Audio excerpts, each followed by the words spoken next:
Hi everyone, I'm Lisa from Down to Earth Gardening and Design, and I'm here today with my daughter Hannah, who also has a blog, Gardening Mommy. So Hannah loves gardening and has a couple of little ones. So gardening is a family business for us and a passion. Today we're bringing you this really pretty wreath craft. It's a succulent wreath, which Gardening Mommy has been dying to do. So Hannah, you've got some succulents in a strawberry pot. I do, yes. That you have had in your garden for a couple of years now, and overwintered it in a sunny windowsill in the winter, and it's doing fantastic. It is. Right, all different succulents. How easy is that to take care of? It's very easy, yes. In the wintertime, you bring it inside, give it a little bit of water, and then bring it back outside when it gets warm. And that's it. So how much water do you think you give it? I give it a good water once a week. Once a week. Once a week. So that's what's great about succulents is right now we're having a drought, and they're especially great because they are drought resistant and very hardy, very easy. Succulents are great for kids too, so this might be a great project to do with your child. So we've been dying to do this together. So we have gotten started here because I wanted to show you how it was shaping up, but let me get you started with what we have for materials and what you'll be needing at home to do the project. So first and foremost, you're going to need your cage wreath ring, and we've seen these a lot at the dollar store. Dollar Tree, yeah. Yep, Dollar Tree, dollar store, also at your craft store, and I'm sure you can purchase these online. This one's quite large. I think this is about 16 inches. This one we measured was 10, maybe a 10-inch diameter. We are noticing that it takes a lot of succulents to do this project. So I would go with the 10 or 12-inch ring unless you have a ton of succulents. We figured this little 10-inch ring is going to take about 20 succulents, and this is very important to the project. We're loving this little size. These you can find at your local greenhouse or nursery for a couple of dollars a pot. These work really well. So we purchased a tray of them from our supplier, which was a lot of fun. I couldn't choose, so we did a mix. The more the merrier. And then we have a couple of big pots that we're going to also try to use in the mix. Some different textures and colors. We have these little rosettes here that we love. They're just all so pretty. So your ring, your succulents, you need a roll of wire, and this is 22 gauge. The roll works really great, and you keep it on the roll while you're working. And then we've got some wire cutters, scissors. I have a pencil here in case we need some help making the little holes. We've got our sphagnum moss, also craft store, sometimes at the dollar store. So this is important. We're wetting it, so we have a little bucket of water. We're pretty prepared, so we also have a spray bottle. And then we have some extra cactus potting mix here, which I'm not really sure that we need because we're working out of this bucket here, and we're kind of loosening up the roots a little bit, and so we're recycling it. So I'm not even sure we're going to need that and that's necessary, but we're going to find out. And then of course we've got our gloves. So to get this started, all we did was we laid this on the table like a tray here, so it's cupped side down here, and this is kind of like the pocket for your moss and your succulents. And then we filled it with some wet moss here. So Hannah, we were noticing that this comes out in a clump, so we were kind of cutting this up. This is a really great two-person job. We have our table covered, so hopefully that will help with the cleanup, but we are outside. So you have to cut it up a little bit, fill your tray with the wet moss, and then I'm just going to put some here for Hannah to use. And then to get yourself started, you do have to tie this off to your wreath ring. So you want to tie it so it's secure. So I'm going to show you, because tying it off and ending it is probably the most difficult part of the project, and it's really not that tough. So what I do to get started is I just pick a wire to secure it, and then I just twist it around a couple times, and really I'm just tying it off so it's sturdy. Really no exact science to it. You really just want to tie it, and then you want to pull it so it's sturdy. And then you're going to keep it right on the roll until the end, and we're wrapping the succulents and the moss. We're out here with the kids, so you might see a child running through the screen. All right, so Hannah, do you want to pick our next candidate? We're going to continue with this and just show you as we work. That's beautiful. This is a great two-person project. We love doing projects together. Anything garden related is right up our alley. So this here, I noticed they're really dry, so they're a little bit easier to work with if you just dunk them. And then this is where, you can use your fingers, or if you want to kind of push a little hole in here. And then this does have quite a bit of soil on it, so I'm not going to add any, but if you find that it doesn't, you can just take a little bit of soil and you can just pour a little bit in the spot where you're going to plant your succulent. So I'm going to put it right in there.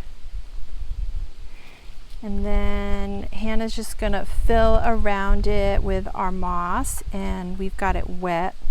You can see the moss that we've already dunked in water, and this is just dry. It's actually the same. So in here, and then you're just gonna wire it on. So wrap it around the whole thing. I'm taking anything loose away. So a couple of times. And then that's it. We're just going to keep going until it's all filled up. Okay.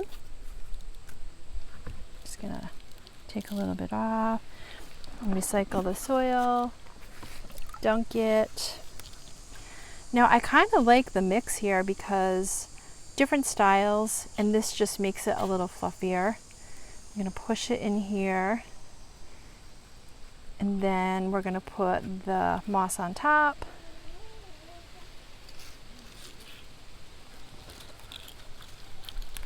And then just wrap it so it's secure.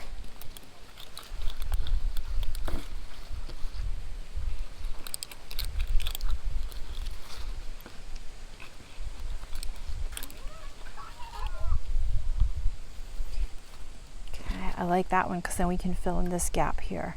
Right, so, okay. That's a pretty little variegated succulent. And then I'm gonna give them a dip. And then maybe take a little bit of soil off, loosen it up a little bit. That's really nice how Beautiful. that fills that out. And then a little bit of the moss on top. And wrap it so it's snug.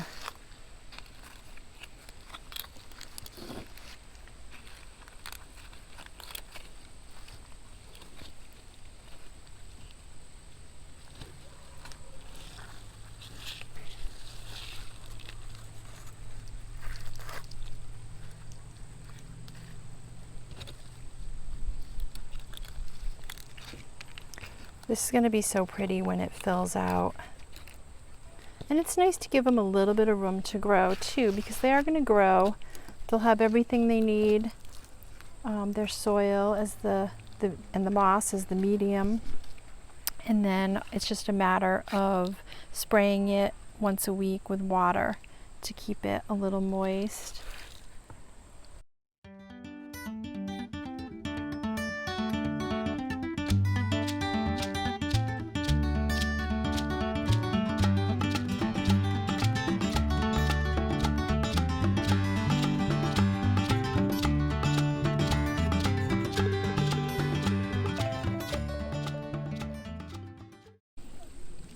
So I'm kind of, the longer ones I'm kind of keeping in the same direction just to lead your eye around the wreath.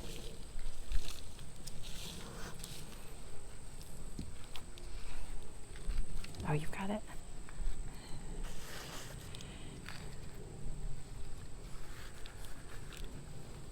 Gracie found our sphagnum moss and is loving it.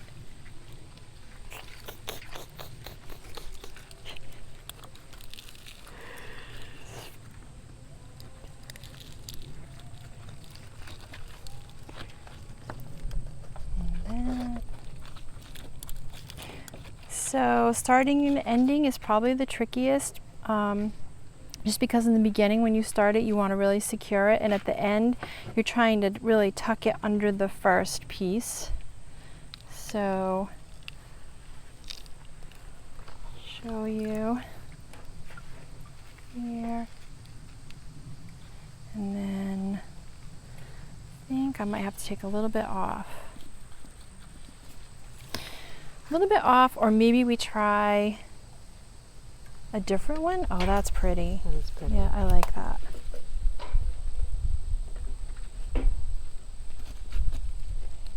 Oh, we need our moss.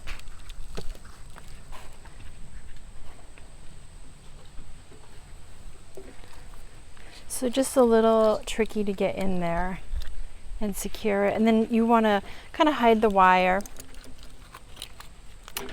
So if you don't have any wire, the other option for you would be just fishing line. We just used the clear fishing line for our deer deterrent video, which we also have posted on YouTube. But that might be a really good option for wire, because if it's clear too, you won't be able to see it.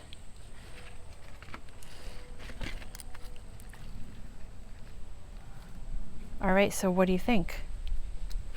I think it's beautiful. All right, so to finish it off, we can finally cut the wire. I like to leave it a little bit long, so maybe that's overdoing it, but I want to make sure that I have enough to tie it off and secure it.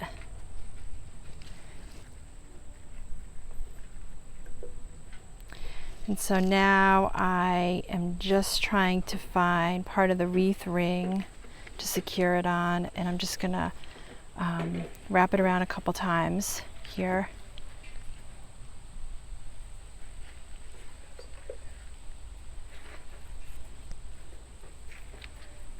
There, and maybe just kind of, I might be overdoing it, but I just really don't want this last one to come loose. Okay, so I actually tied a little knot there. So when you do stand it up the first time, don't be nervous if you lose a little bit of soil. It is going to come loose. And then now's the time. If you want to add anything else, you absolutely can. You know, you can get out your glue gun and you can glue a little more moss in here. Or if you wanted to add some more succulents, we have quite a few, then what we would do is just take a strip of wire. Like I see a spot right here where you might want to add something, and then get your pencil in there, make a little spot for it and add it in, and then tie it off. So for aftercare, whether it's hanging or laying flat as a centerpiece, you really just want to give it a little spray. Trying to adjust my spray here. And once a week is sufficient. So Hannah, you had a couple ideas of where you might want to hang this or put this. What are you thinking? I think I would hang it outside, and during the wintertime I would bring it inside and either use it as a nice centerpiece or hang it on the wall. But I think it would make a beautiful centerpiece as well. I love the idea of a centerpiece, and then really you could just put a candle in the center. Yeah. And it's great too, because we're always looking for centerpieces for the holidays, so it would be fun to embellish this a little bit more and use it on the Like table. A pumpkin. I can see a pumpkin, A pumpkin in the middle. in here, or some little twinkle lights or something would be cute. Yes. So that's it. That's our project for today. I really hope you enjoyed it. We always love doing projects together. If you liked the video, please hit like and subscribe to our channel for some future gardening fun.